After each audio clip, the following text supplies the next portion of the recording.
Hi, thank you for joining me on Tuesday Talks. My name is Michelle Jewsbury. If this is your first time tuning in, Tuesday Talks is designed to educate the general public about domestic violence and subcategories of domestic violence. Today, we're going to be talking about red flags, what you should look out for in a relationship.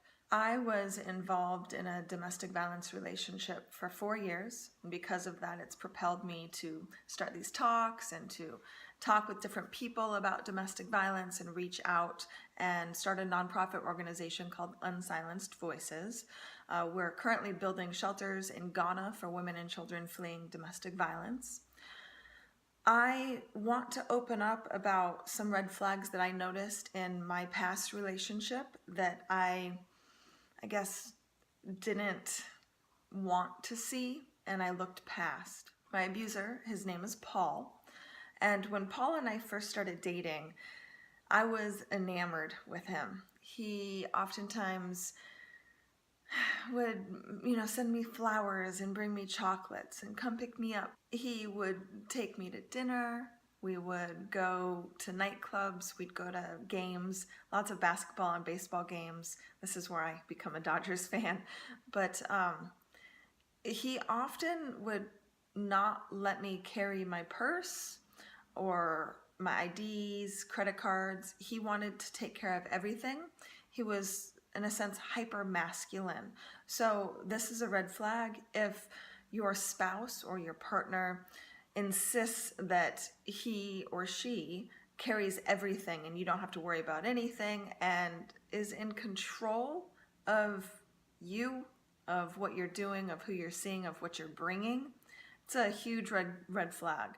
Abusers oftentimes use control tactics to control their victim, to manipulate them and make them more subservient to what they want. Another red flag is that he or she uses drugs or alcohol.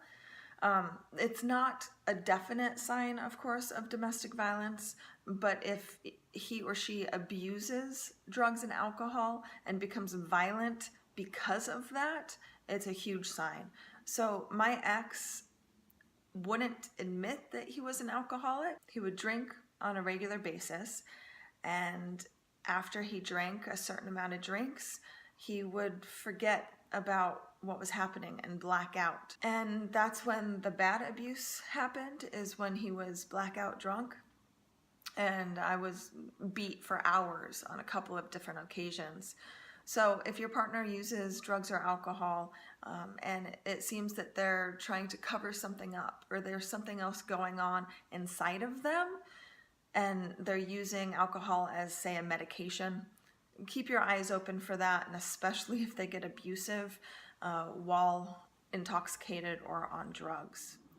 Another red flag is that he or she exhibits jealousy.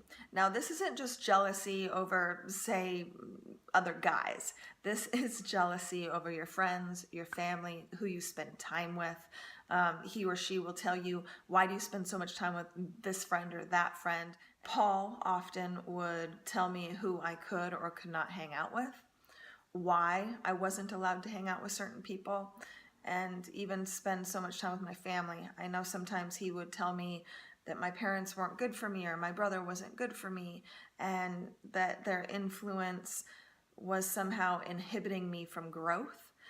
He would tell me who I could befriend. So he owned a very large company and I wasn't allowed to be friends with any of his employees. And when I did start a bond with a girl there, he made sure to put his foot down and really didn't let me. These are just 3 red flags. There are a ton of red flags that you can look for. If you go to unsilencedvoices.org, there are many red flags listed under the Learn More page. Go to the National Network to End Domestic Violence, look on there. If you have any questions, you can always call their hotline. It is 1-800-799-7233. Keep your eyes open and keep yourself safe. And thank you for tuning into Tuesday Talks. Have a great day.